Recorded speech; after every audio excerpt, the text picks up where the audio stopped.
성경 말씀 고린도전서 10장 16절 17절 두 절입니다. 고린도전서 10장 16절 17절 함께 읽겠습니다. 우리가 축복하는 바 축복의 잔은 그리스도의 피에 참여함이 아니며 우리가 떼는 떡은 그리스도의 몸에 참여함이 아니냐. 떡이 하나요 많은 우리가 한 몸이니 이는 우리가 다 한 떡에 참여함이라. 아멘.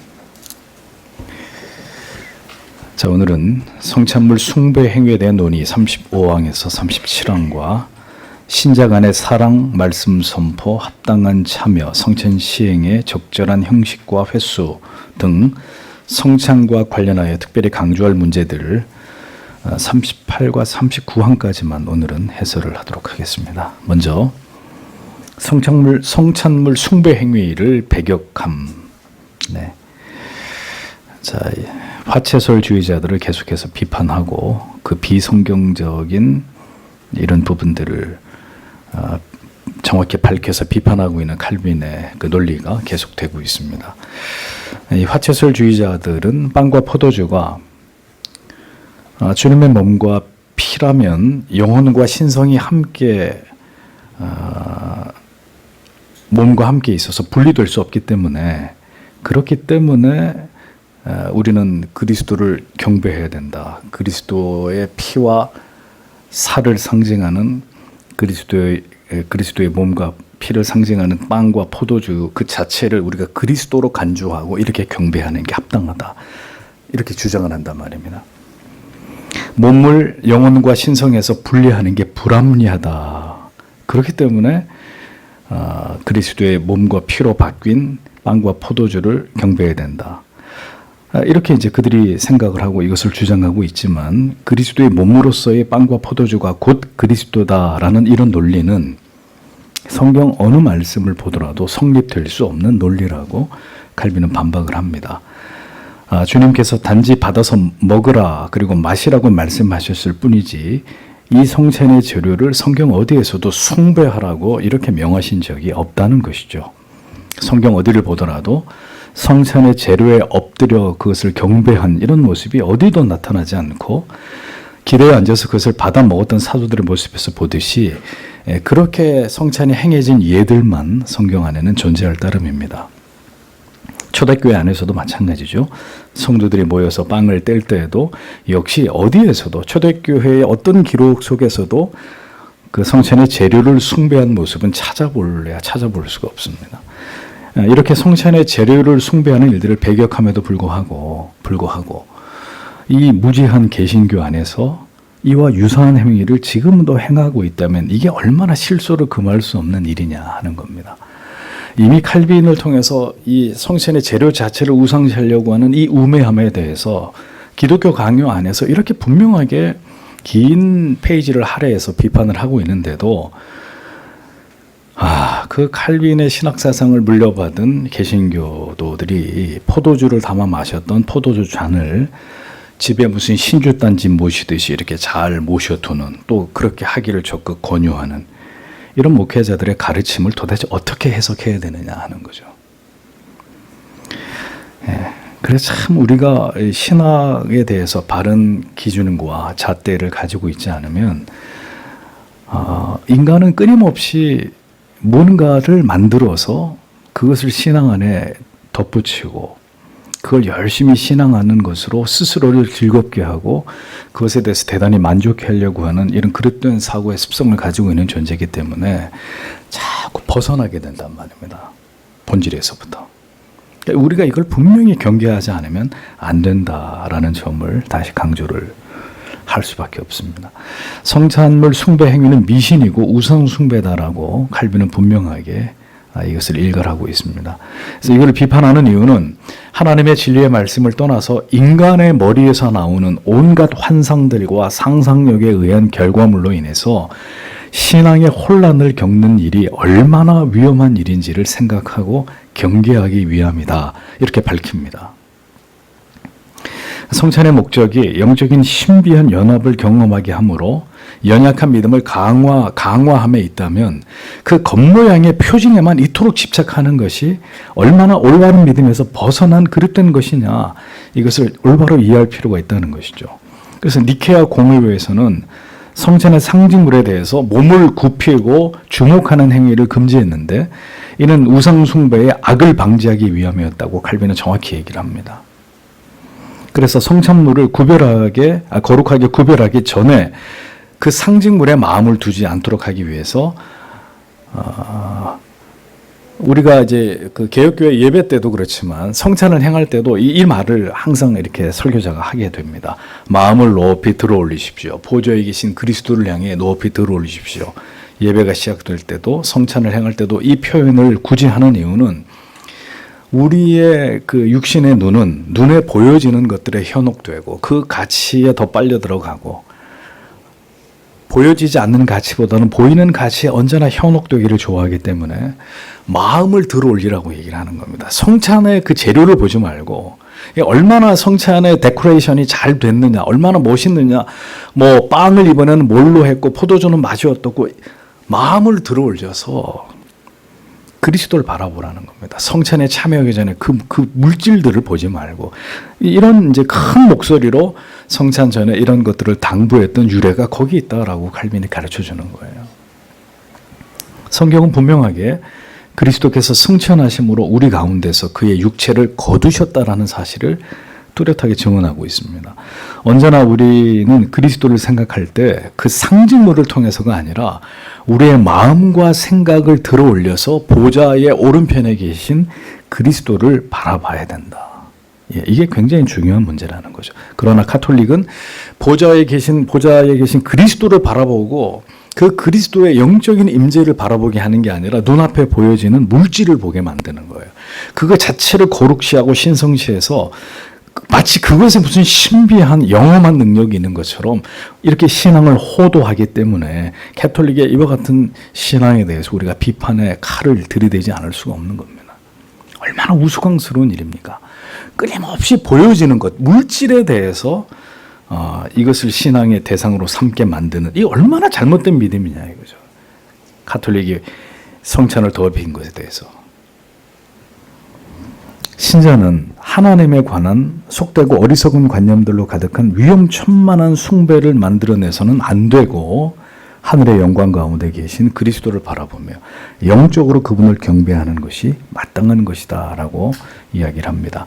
그러니까 성찬물 숭배를 만들어낸 자들은 성경과 무관하게 자기들 스스로 허황된 상상물을 만들어낸 것일 뿐이다 라는 거죠. 신앙 안에서 이러한 시도들을 철저하게 배격되어야 마땅한 부분입니다. 그래서 개혁주의자들은 계속 이 땅의 교회들이 어떤 새로운 것, 성경과 교리와 교회 역사 속에 등장하지 않은 어떤 새로운 것들을 교회의 유행처럼 만들어낼 때 분연히 일어나서 참지 않고 이런 것들을 공격하고 배척하고 비판했던 것입니다. 무슨 관상기도 때려치우라 이거죠. 무슨 놈의 그런 기도의 방법이 있냐 이겁니다. 그 외에 여러 가지 교회들이 유행처럼 만들어내서 한국 교회를 영적으로 오염시켰던 이런 문제들에 대해서 정확한 말씀의 잣대를 가지고 계속 비판하면서 그건 복음이 아니라고, 그건 하나님을 신앙하는 바른 신앙의 내용이 아니라고 비판해 왔던 것입니다. 그건 우리를 높이려고 하는 것이 아니라 하나님의 말씀에 대해서 도전하고 이 하나님의 말씀의 그 가치를 짓밟는 것이기 때문에 바른 신앙과 바른 믿음, 바른 성경에 대한 해석에 대해서 계속 소리를 내왔던 것입니다. 철저하게 배격되어야 됩니다. 사람들은 성경에서 벗어나서 자기 마음에서 비롯된 자기들의 욕심을 따라 하나님을 규정하고 그런 하나님을 섬기기를 좋아합니다. 선물을 주신 분을 버리고 언제나 그 선물 자체를 숭배하려고 하는 이런 어리석음들을 인간들이 다 가지고 있습니다. 선물을 받은 이후에 선물을 준 아버지 어머니의 존재는 가볍게 여기고 그저 선물에만 마음을 빼앗겨 버리는 어린아이처럼 인간은 그렇게 어리석은 존재에 불과하다는 것입니다. 자, 이런 어리석은 죄는 하나님께로부터 존귀를 빼앗아 피조물에게 옮긴 죄와 그의 거룩한 성찬물을 가증스러운 우상으로 만든 죄, 그 베푸신 선물을 더럽히고 욕되게 해서 하나님을 망령되게 만든 죄, 이런 죄들이 다 여기에 포함이 된다는 거죠. 그러므로 결코 이러한 어리석은 우상적인 신앙에 우리의 마음을 빼앗기지 않도록 우리의 눈과 귀와 마음과 생각과 혀를 하나님의 거룩하신 가르침에 온전히 고정시키라고 칼빈은 충고하고 있습니다. 자, 여러분 보세요. 우리가 이런 상식, 이런 신앙을 올바른 지식을 가지고 있지 않다면, 예를 들면 우리 교회가 성찬식을 거행하는데 저 뒤에서 집사님 몇 분이 십자가를 짊어지고 이렇게 탁 들어오신단 말입니다. 가운데로. 그 뒤에 여자 집사님들이 왕관 3개를 탁 들고 들어와요. 그 십자가를 이 앞에다 탁 세워놓고 거기다가 마리아를 상징하는 아무것도 모르면서 M자 천을 이렇게 둘러놓고 그 다음에 거기다가 이렇게 왕관을 탁 장식을 하면서 자, 이제 거룩하게 성찬식을 거행하겠습니다. 우리가 신학적인 아무런 지식이 없으면 그렇게 하는 어떤 영적인 퍼포먼스가 어떻게 보이겠어요? 굉장히 은혜스럽게 보이겠죠. 굉장히.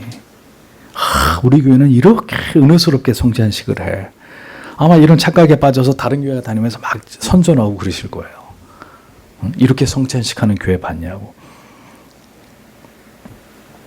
성령을 통해서 성경 안에 배운 것이 아닌 것은 결코 우리가 알지 않으려고 하는 자세가 필요하다고 우리의 신앙의 선배 칼빈이 우리에게 똑똑히 이야기해 주었습니다. 성경에서 말씀하고 있지 않은 것을 결코 인간이 임의대로 만들어서 그것을 섬기고자 하는 일체의 시도들을 분명히 금해야 된다고. 하나님을 그렇게 특별히 사랑했던 하나님의 종 칼빈이 기독교 강요를 통해서 우리에게 이것을 분명하게 알려주고 있는 겁니다. 인간의 어리석은 상상력과 그릇된 동기의 열심만큼 무서운 일이 없습니다. 어떻게 해서라도 방법을 찾아내거든요. 그러니까 하나님의 뜻은 방법이 없고 길이 없으면 거기서 우리의 생명을 하나님 앞에 드리는 것인데, 인간은 그 하나님 앞에 생명을 드리는 최후의 아름다운 헌신을 선택하지 않고 끝까지 살아남는 방법을 찾는다고요. 끝까지 살아남는 길을. 그리고 그것이 하나님의 뜻이라고 얘기한단 말입니다. 우리가 그런 식의 신앙을 배격하는 것입니다. 하나님께서 허락하지 않으신 것을 담대하게 인간의 생각과 결정으로 밀어붙이는 이런 일들을 교회는 근절하고 철저하게 지향해야 되는 것입니다. 그것이 신앙의 순수성을 지키는 길이고 우리의 신앙을 미신이나 우상 숭배 따위로 더럽히지 않을 수 있는 길이다라는 사실을 꼭 기억하십시오. 성찬물 숭배와 관련된 미신적인 예식들의 허구성입니다. 미신은 계속해서 죄를 더해가도록 발전시킵니다. 여러분들의 신앙에 미신적 요소가 있다면 그래도 크게 상관이 있으니까 내가 예수 믿고 있는데 좀 미신적인 게 있으면 어떤가요? 그런다고 지옥 가나요? 이런 참 어린아이 같은 말씀을 하시면 안 되고, 미신적인 신앙은 계속해서 우리 안에서 죄를 더해가도록 발전시켜 나간단 말입니다. 그 안에서. 성찬의 표징에다가 신적인 존귀를 더하고자 하는 의도로 성찬의 원래 의미와는 전혀 다른 이질적인 예식을 가톨릭이 만들어낸 겁니다. 그런 식의 신앙의 행위는 그리스도께 합당한 경의를 드리는 것이 절대로 아니라는 거죠. 성찬에서 모든 경배는 그 상징물에 대해서가 아니라 하늘에 계신 그리스도를 향한 것이 되어야 합니다. 화채설주의자들은 빵 속에 계신 그리스도를 경배한다고 말하지만 전혀 성경에 근거가 없는 자기들의 그 개똥신학인 거예요. 아무도 인정해 주지 않는, 어디서도 성경적 지지를 받을 수 없는. 그들은 이 빵을 구별해서 성체가 되게 하고 행렬을 지어서 이것을 들고 행진을 하고 그리고 심지어 전시까지 하면서 사람들에게 그것을 경배하게 합니다. 이게 화채설주의자들의 그 성찬 예식의 그 모양이에요. 그림이에요. 그들은 그렇게 빵이 성체가 되었다고 새빨간 거짓말을 하죠. 그러나 주님께서는 전혀 그렇게 말씀하신 바가 없고 대신 이것은 내 몸이니라 라고 말씀하시고, 그것으로 끝났다면 화채설주의자들이 내 몸이라고 하지 않았느냐 이러면서 또 핏대를 내세우면서 주장을 하겠지만 뭐라 그랬어요? 이어서 받아 먹으라 이렇게 말씀하셨잖아요. 내 몸이니라라는 말씀만을 근거로 이처럼 빵을 그리스도의 몸으로 규정하는 것은 이어 받아 먹으라라는 말씀을 부정하는 어리석은 성경에 대한 그릇된 해석에 불과할 뿐이다라는 거죠. 그리스도는 이 성찬의 재료를 통해서 그 어떤 다른 의식을 만드신 적이 없습니다. 그걸 말씀하신 적이 없습니다, 우리에게. 그럼에도 불구하고 그리스도께서 말씀하신 바 없는 전혀 다른 의식으로 성례를 변질시킨 자들의 그 어리석음을 우리는 분명히 깨달아야 합니다. 참 왜 있는 그대로를 가만히 지키고 보존하지 못할까요? 어느 교회는 또 성찬식을 신랑 신부의 결혼식처럼 만들어가지고 또 이걸 무슨 이벤트처럼 해요. 참 아주 기발하죠? 기발합니다.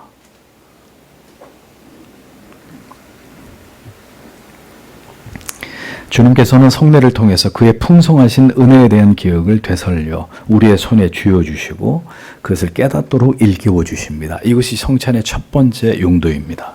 이를테면 세상 끝날까지 우리와 함께 하시겠다는 약속을 성찬을 통해서 보다 분명하게 우리에게 우리의 마음 가운데 그게 깨달아지게 하시고 경험되게 하셔서 놀라운 위로를 얻게 하는 이런 은혜를 우리에게 누리게 하시는 거죠. 그러므로 주님은 이 같은 성례를 통한 은혜를 베푸시기 위해서 사도들에게 성찬을 제정하시면서 주님을 기념하여 이 일을 행하라고 가르치신 것입니다. 성찬의 목적은 우리로 하여금 계속해서 그리스도의 죽으심을 기념하게 하는 것입니다. 주의 죽으심을 그가 오실 때까지 전하라는 명령은 우리의 입술의 고백을 통해서 그리스도께서 죽으심으로 우리에게 영원한 생명을 주셨다는 사실을 선포하라는 뜻이에요. 선포하라는 뜻입니다. 이것이 성찬에 담겨진 두 번째 용도입니다. 성찬에 참여하는 사람들은 벙어리가 아닙니다. 주가 우리를 위해서 그의 몸을 찢으시고 피를 흘리셨습니다. 우리를 구원하시기 위함입니다. 전해야 될 의무가 있어요. 복음을 전하지 않으면서 성찬만 주구장창 참여한다? 성찬에 잘못 참여하는 믿음이 되는 것입니다. 캐톨릭의 어리석음은 영적인 의미는 다 지워버리고 망각하고 그걸 중요하지 않게 여기고 그 영적인 의미가 담긴 가시적 재료에만 집착하고 그것을 우상시하는 바로 이 무지함 때문이다. 성령의 역사가 있고 진리를 올바로 깨닫는다면 그렇게 무지하고 어리석은 주장을 할 수 없는 것이죠. 없는 것입니다. 우리는 성령을 믿습니다. 성령은 끊임없이 우리를 교정하십니다. 그러니까 성령의 역사가 있다는 얘기는 성령이 하나님의 말씀을 통해 끊임없이 나를 쳐서 복종시키게 합니다. 다른 사람을 치는 게 아니라 다른 교회를 치는 게 아니라 우리를 이 교회를 하나님의 말씀의 권위 앞에 쳐서 복종시키는 일을 성령이 우리 안에서 하신단 말입니다. 그러니까 그런 성령의 역사가 있어야 그 성령의 기름 부음이 나타나야 그가 하나님의 사람들이에요. 그러니까 어떻게 차갑고 냉정하고 따뜻하지 않은 신앙생활이 가능하냐 이거죠. 어떻게 하나님의 말씀대로 그가 움직여지지 않는 꿈쩍도 하지 않는 바위덩어리처럼 그런 믿음이 어떻게 가능하냐 이거죠. 성령이 우리 가운데 역사하면서 우리의 구원과 성화를 주도하시는데 성령이 그 성찬을 통해서 그런 풍성한 은혜로 우리의 영혼을 굳게 하시는데 어떻게 우리의 믿음이 항상 제자리 걸음만 할 수 있느냐. 불가능한 얘기입니다. 그러니까 카톨릭의 교리들을 잘 들여다보면 말입니다. 그들의 교리와 주장에는 힘이 없어요. 힘이 없어요. 그러니까 늘 보여지는 걸로 과시하고 보여지는 걸로 거룩하게 그럴듯하게 가서 고해하면 사제의 이름으로 너의 죄를 이따위 소리는 하고 있는 거고 그러니까 보여지는 거룩함으로 그 속에 아무것도 없는 것들을 이렇게 가리는 거죠. 감추는 겁니다. 보여지는 거룩함으로. 그 인간에 의해서 지탱되는 지극히 불완전한 논리에 카톨릭의 모든 교리들이 머무를 수밖에 없는 것은 그 안에 성령이 없기 때문이에요. 중요한 얘기입니다. 캐톨릭 신자들이 들으면 노발대발할 얘기지만. 자, 그 다음에 이제 38항입니다. 성찬과 신자 상호 간의 사랑. 성찬의 용도를 지금 계속 두 번째 얘기했고 세 번째입니다. 성찬의 세 번째 용도는 주님은 또한 성찬이 우리에게 주시는 일종의 권면이 되게 하신 것인데 곧 순결하고 거룩한 삶과 사랑과 평화와 화목을 지향하도록 성찬을 통해서 강력하게 우리를 일깨우시고 감동시키신다라는 것입니다. 그래서 여러분 요리문답서에서는 성찬에 나아가는 준비 중에 무엇이 반드시 있습니까? 힘써 모든 지체들과 하나 되었는지를 돌아봐라. 원수됨이 없는지, 미워하고 반목함이 없는지, 우리가 그리스도의 한 피를 받고 한 몸을 받는 자리에서 우리 안에 깨어짐이, 나뉘어짐이 없는지를 살피라고 우리에게 충고하는 겁니다. 주께서는 성찬을 통해서 그의 몸을 우리에게 전해주셔서 우리와 온전히 하나가 되시고 우리도 그와 하나가 되도록 하셨습니다. 그리스도께서 이렇게 성찬을 통해서 우리 모두를 그의 몸에 참여시키는 것은 그로 인해서 우리 모두가 한 몸이 되어야 하기 때문입니다. 한 몸에 참여하기 때문에 그 한 몸에 참여하는 것으로 우리 모두가 한 몸이 되게 하려고 하는 그런 의도가 주님의 제정하신 성찬 속에 있습니다.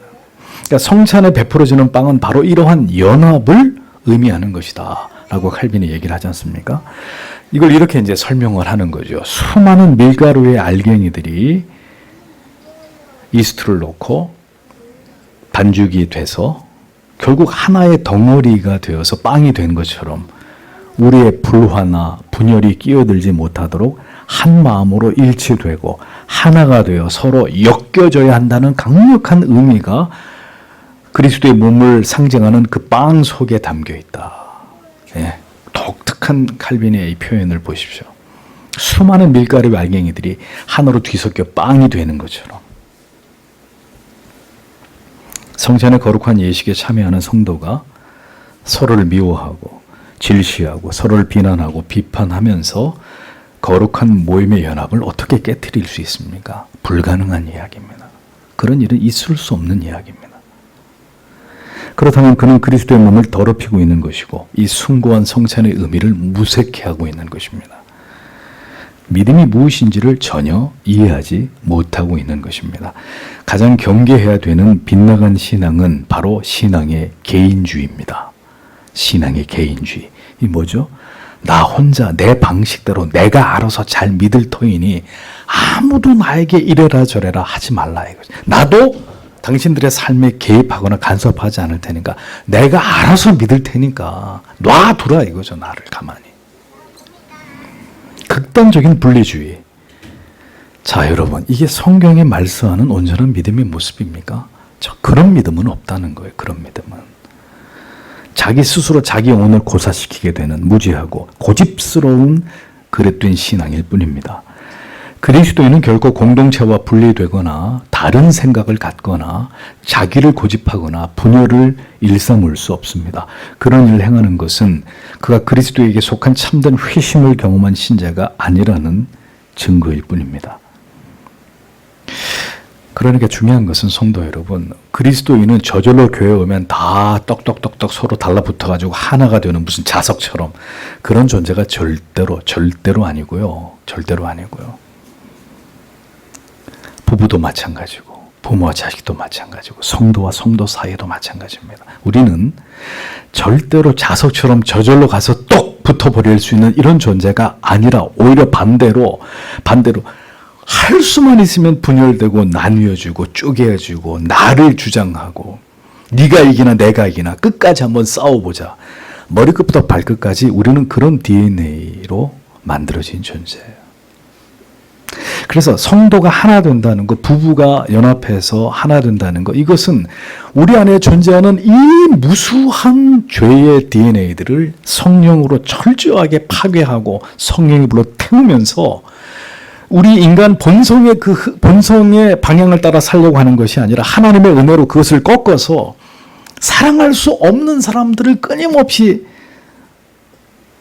사랑함으로 그 하나님의 뜻과 그 하나님의 은혜 주심에 대해서 그 결과를 완성하는 그게 우리의 신앙의 목표이자 신앙의 내용입니다. 그러니까 교회만 다니면 저절로 다 하나가 되는 게 아니고 믿는 사람이 둘이 결혼하면 저절로 막 깨가 쏟아지고 죽을 때까지 검은 머리 팥불이 될 때까지 막 서로를 뜨겁게 사랑하는 그런 일은요. 물어보세요. 결혼해서 사신 분들에게 가능한 얘기인지 불가능한 얘기인지.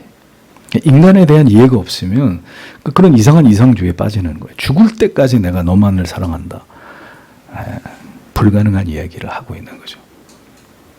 그렇게 할 수 없는 내 자신을 인정하고 하나님의 은혜 안에서 그 사랑을 풍성하게 누리고 그것을 경험함으로 그 할 수 없는 것을 하나님의 은혜와 능력으로 이루어가기 위해 평생을 애쓰는 삶이 부부의 관계, 부모와 자식과의 관계, 시어머니와 며느리의 관계, 성도 안에 교회 안에 지체들 간의 관계, 그런 것입니다.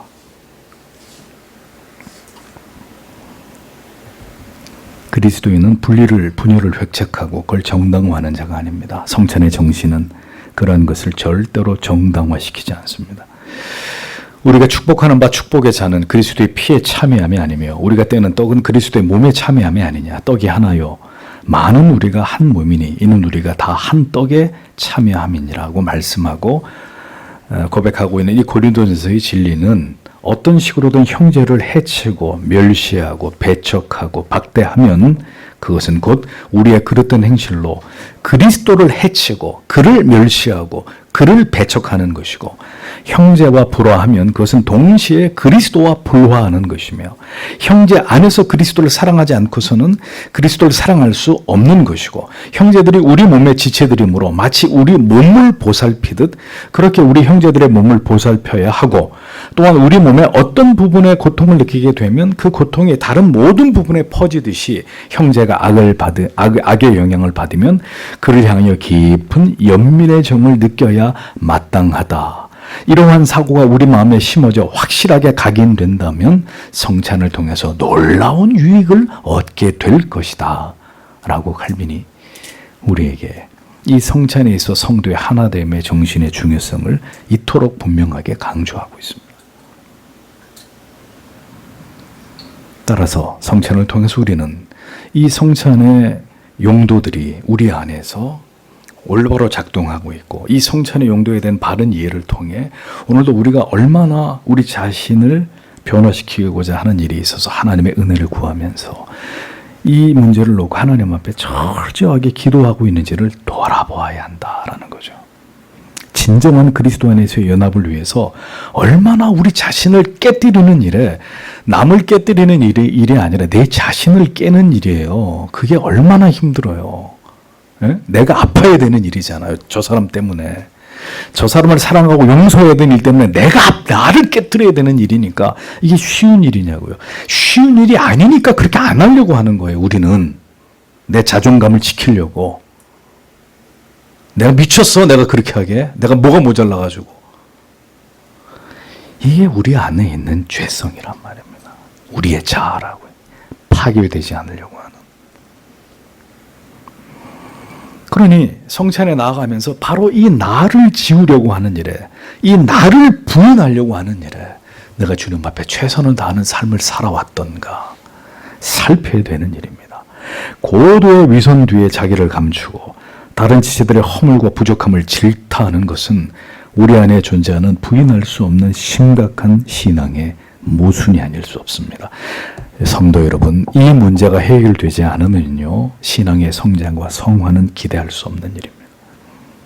이 문제가 해결되지 않으면 교회를 백날 천날 다녀도 아우구스티누스는 성찬을 가리켜 사랑의 끈이라고 불렀습니다. 왜 그렇게 불렀는지를 묵상해 봐야 될 필요가 있겠죠. 성도 여러분, 우리 안에 모두 저를 비롯한 우리 모두 안에 어린아이들이 있습니다. 어린아이들이. 그래서 바울 사도는 어린아이의 일을 버렸노라. 자기 부인의 다른 표현으로 어린아이의 일을 버렸다. 이렇게 고백한 것입니다. 어린아이의 특징이 뭡니까? 이기적이잖아요. 우리도 어렸을 때 다 그랬지만 하나 옆에서 뺏어가면 난리가 나잖아요. 이 어린아이의 모습, 자기만 생각하는 어린아이 같은 생각, 어린아이 같은 말, 어린아이 같은 저열한 깨달음, 자기를 보지 못하고 타인을 질타하는 모든 게 누구 때문, 엄마 때문, 아빠 때문, 형 때문, 누나 때문. 이러한 신앙은 모두 어린아이의 모습일 뿐입니다. 우리에게 자신을 내어주신 그리스도의 사랑의 본이 되심은 곧 나를 타인을 위해 내어주기를 우리에게 권고하고 있는 의미이다. 칼빈은 이렇게 얘기합니다. 나를 타인을 위해 끊임없이 내어주기를 권고하는 게 뭐냐? 예수 그리스도의 십자가다. 십자가를 바라볼 때마다 우리가 떠올려야 되는 것은 나를 타인을 위해 내어주기 위해서 그리스도처럼 나도 희생해야 된다. 이거죠. 또 모든 사람들에게 자기를 내어주신 것은 그 안에서 우리 모두가 하나가 되게 하시고 우리 가운데 사랑을 불러일으키기 위한 강렬한 의도가 그 안에 담겨 있다는 것을 우리는 분명히 깨달아야 된다는 것입니다. 하나됨을 도모하지 않는 그리스도인은 그가 스스로를 그리스도인이라고 여길지는 모르겠지만 그는 진정한 그리스도인이 아닙니다. 기형화되어 있는 그리스도인입니다. 성찬의 정신이 무엇을 의미하는지를 다시 우리 자신에게 적용해보고 그 의미가 진정으로 깨달아지는 것을 통해서 사랑과 연합과 화평을 도모하는 참된 신자가 되기를 우리가 하나님 앞에 기도하면서 은혜를 구함이 반드시 필요하다는 사실을 잊지 마십시오. 마지막으로 성찬에는 반드시 말씀이 있어야 된다. 말씀이 없는 성례는 올바로 시행되는 성례가 아닙니다. 성찬에서 유익을 얻기 위해서는 반드시 성찬에 참여하기 전에 하나님의 말씀을 통해서 풍성한 은혜를 받아야 됩니다. 믿음을 강건하게 하고 고백을 시행하며 의무를 행하도록 감동을 받으면서 하나님의 말씀을 전하고 받는 일이 성찬 전에 반드시 필수적으로 포함되어야 하는 일입니다. 성찬을 하나의 침묵의 의식으로 바꾸는 것은 어리석은 일입니다. 캐톨릭처럼 성찬에 참여하기 이전과 성찬 시에 캐톨릭은 이런 말씀의 강론이 없잖아요. 그냥 그 행위에만 집중하는 거예요. 거룩해 보이는 그 행위에만 집중하는 거죠. 선명한 깨달음과 말씀을 통한 은혜가 반드시 성찬과 병행되어야 되는데 카톨릭의 성찬은 의식만 있어요. 예식만 있어요. 말씀이 없어요. 말씀이. 그러니까 몇 마디 중얼거리는 게 다예요. 그냥 그 주어진 대로 읽는 게 다고. 교황주의자들에게는 이 같은 말씀에 감화가 없습니다. 캐톨릭에서 프로테스탄트 되면서 이 개신교가 하는 가장 위대성이 뭔지 아십니까? 하나님의 말씀을 해석해서 감화력 있게 설교하는 거예요. 캐톨릭은 설교가 없습니다. 그들의 성찬의 의미를 전혀 이해하지 못한 채로 그들은 성찬에 참여합니다. 설교를 해주지 않으니까. 성별의 의무는 오직 사제에게만 국한되어서 성찬에 임하는 자들에게는 아무 성별의 의무가 부과되어 있지 않아요. 그러니까 사제만 그 성찬을 위해서 주어진 나름대로의 그 성별의 의무를 시행하고 성찬을 즐미하는 것이지 성찬에 나온 사람들은 뭐 어떤 지지난주에 설명드렸죠. 아무나 누구나가 성찬에 참여할 수 있다고. 왜냐하면 그 빵과 포도주가 거룩하기 때문에 이것과 접촉하면 다 거룩해지는 거라고 얘기를 하니까 이런 말도 안 되는 주장을 하는 것이죠. 그러므로 성별의 약속들이 성찬을 받는 자들에게 주어진다는 사실이 캐톨릭 안에서는 강구되어 버린 것입니다. 주께서는 빵이 주의 몸이 된다고 말씀하지 않으셨고 제자들에게 그 빵을 먹으라고 명하셨고 동시에 그들의 몸과 피에 참여하게 됨을 약속하셨습니다. 그들이 이것을 먹는 것으로 주님의 몸과 피에 참여하게 되는 것이다라고 분명히 약속하셨습니다.